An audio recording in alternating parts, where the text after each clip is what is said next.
వీక్షకులకు స్వాగతం, నమస్కారం.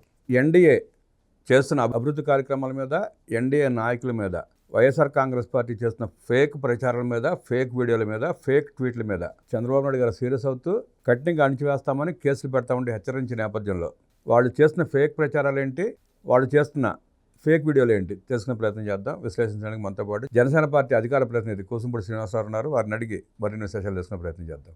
సార్ నమస్తే.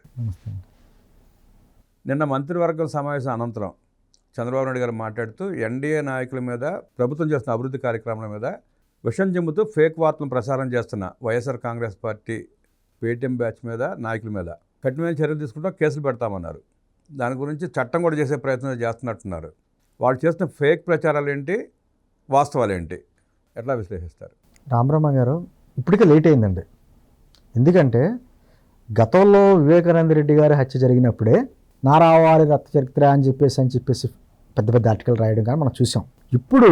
ఇప్పుడు కూడా వాళ్ళ ప్రతిపక్షంలో ఉన్నారో ఏంటో అని నాకే అర్థం కావట్లేదు. అలా పేపర్లో ప్రతిరోజు చంద్రబాబు నాయుడు గారి పేరు పెట్టి మరీ విషయం చెబుతున్నారు. ఈయన మామూలుగా మెతక మనిషి. సరే, గమ్మతండి, వివేకా కేసు గురించి వచ్చి మాట్లాడారు కాబట్టి ఆ సందర్భం మర్డర్ చేయించారు, నారాసురు రక్త చరిత్రను రాపించారు, వెంటనే గాగట తీసుకొచ్చారు ఎవరు మాట్లాడకుండా. అంటే వాళ్ళు ఎంత ప్రీ ప్లాన్డ్గా ఆ మటర్ని స్కెచ్ చేశారు. అదే అండి, ఇప్పుడు ప్రతిదీ కూడా ఈ ప్రభుత్వం, కూటమి ప్రభుత్వం వచ్చిన తర్వాత 14 నెలల్లో మొదటి రోజు నుంచి మొదలుపెట్టి ఏ సబ్జెక్ట్ తీసుకోండి, వీళ్ళ కూటమి ప్రభుత్వం ఏదో రకంగా అభివృద్ధి కార్యక్రమం మీద దృష్టి పెడితే దాన్ని ఏదో రకంగా దాని మీద విషయం చెమ్మాలి. అమరావతి కానించి మొదలుపెట్టారు.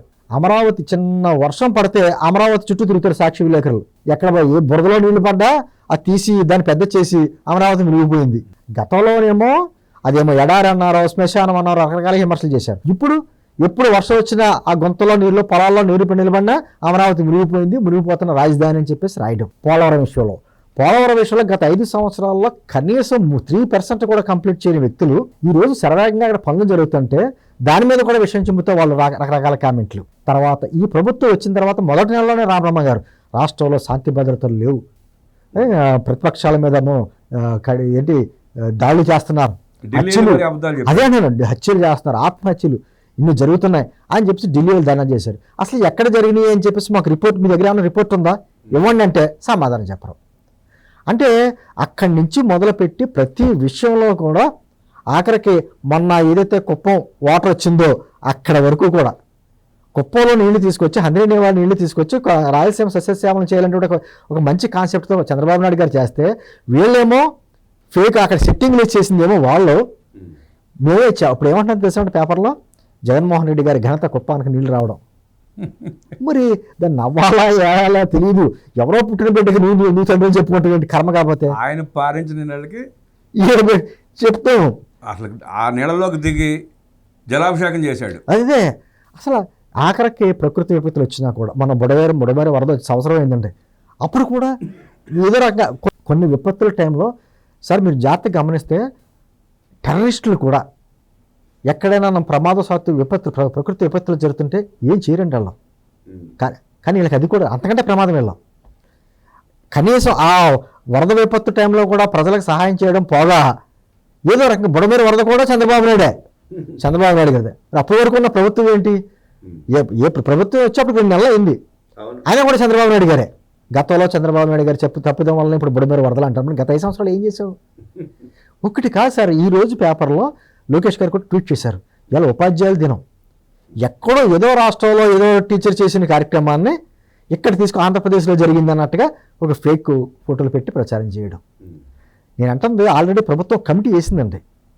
ఎందుకంటే సోషల్ మీడియా ఖచ్చితంగా భావ ప్రకటన స్వేచ్ఛకి బరితెగింపుకి చిన్న తేడా ఉంటుందండి. పరిమితులు ఉండాలి కదండి. పరిమితి ఖచ్చితంగా ఉంటాయి.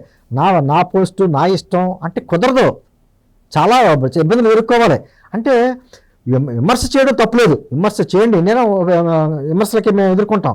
కానీ ఇటువంటి విమర్శలు, విషయం చల్లే కార్యక్రమాలు, ప్రభుత్వం చేసుకున్నటువంటి సంక్షేమ పథకాలు, పెన్షన్ స్కీమ్ దగ్గర నుంచి ఆ పెన్షన్ స్కీమ్ వలన ఎన్ని రకాలుగా పెట్టాలో అది చూసారు. ఒకటి చేయన్నవాడు కూడా చేయలేనట్టుగా యాక్ట్ చేసి నాకు కూడా పెన్షన్ స్కీమ్ తీసేసింది ఈ ప్రభుత్వం అని చెప్పడం. చెవిరెడ్డి భాస్కర్ రెడ్డి 1000 కోట్లు కుమ్మేసిన దోచుకున్నా కూడా చెవిరెడ్డి భాస్కర్ రెడ్డి తండ్రి కూడా పెన్షన్ ఇచ్చుకున్నారు, వీళ్ళు పెన్షన్ తీసుకున్నారు. అని అంటుంది. ఆ విధంగా పెన్షన్ స్కీములు, ఆరోగ్యశ్రీకి వాళ్ళ బకాయిలు పెడితే వచ్చి ఈ కూటమి ప్రభుత్వం బకాయిలు తీర్చింది, అయినా సరే ఆరోగ్యశ్రీ పథకం మీద విమర్శించడం. ఫీజు రియంబర్స్మెంట్ బకాయిలు వాళ్ళు పెట్టారు, మన ప్రభుత్వం తీర్చింది. అదేవిధంగా సివిల్ సప్లైస్లో వాళ్ళు పెట్టిన బకాయిలు కూటమి ప్రభుత్వం తీరుస్తుంది.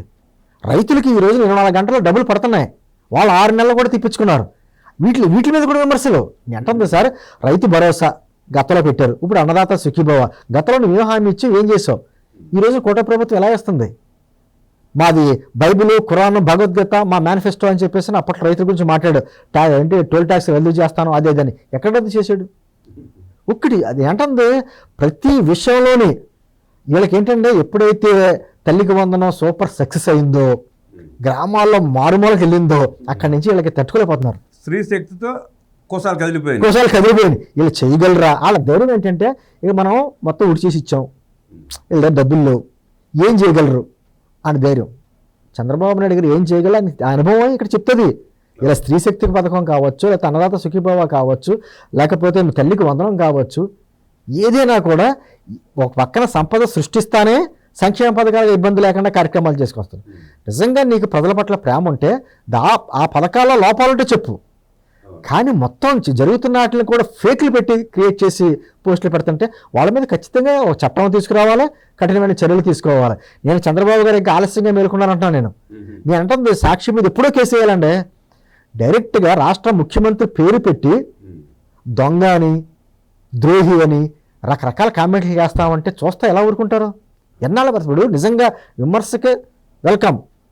ప్రతిదీ కూడా జగన్మోహన్ రెడ్డి వచ్చి చూసారా ఆ ఉల్లిపాయల గురించి హెరిటేజ్ అంటాడు. ఎక్కడ హెరిటేజ్, ఎక్కడ ఉల్లిపాయలు? ఈ రోజున కూటమి ప్రభుత్వం 14 రూపాయలకి ఇస్తుంది, ఆంధ్రాలో తెచ్చుకోవచ్చు. ఏంటంటే ఇటువంటి మంచి కార్యక్రమాలు చేసినప్పుడు, ప్రజలకు ఉపయోగపడే కార్యక్రమాలు చేసినప్పుడు మీరు నిజంగా ప్రజల పట్ల ప్రేమ ఉంటే దాన్ని ఆమోదించండి. అంటే వాళ్ళు ప్రభుత్వం చేస్తున్న సంక్షేమ కార్యక్రమాలను, అభివృద్ధి కార్యక్రమాలను ఎత్తి చూపించలేక, దాంట్లో వంకలు ఎత్తకలేక ఈ పిచ్చి ఆరోపణలు, పిచ్చి మాటలు. అదే అండి. ఇప్పుడు ఇవాళ టీచర్స్ డే అండి. ఇవాళ మా పవన్ కళ్యాణ్ గారు పిఠాపురం నియోజకవర్గాల్లో టీచర్లందరికీ కొత్త బట్టలు పంపించారు. అదే జగన్మోహన్ రెడ్డి ఏం చేశాడండి? అదే టీచర్లు మద్యం దుకాణాల కాపలా పెట్టాడు. Both are not same. అంటే మేము బట్టలు ఇచ్చాం, నువ్వు మద్యం దుకాణాల కాపలా పెట్టావు.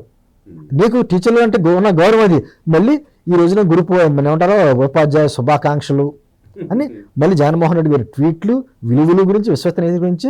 ఈ రోజు వచ్చేమో సజ్జల రామకృష్ణారెడ్డి గారు ఎప్పుడైతే వాళ్ళ కొడుకు కేసుల్లో ఉన్నారని చెప్పి తెలిసిందో ఆయన బయటకు వచ్చి అసలు లిక్కర్ స్కామే కలుపుతామంట. మరి దొరుకుతున్న డబ్బు, దొరుకుతున్న మనుషులు, వాళ్ళు చెప్తున్న వివరాలు, ఒక సిట్టు పట్టుకుంటున్న విధానం ఇవన్నీ ఫేకేనా?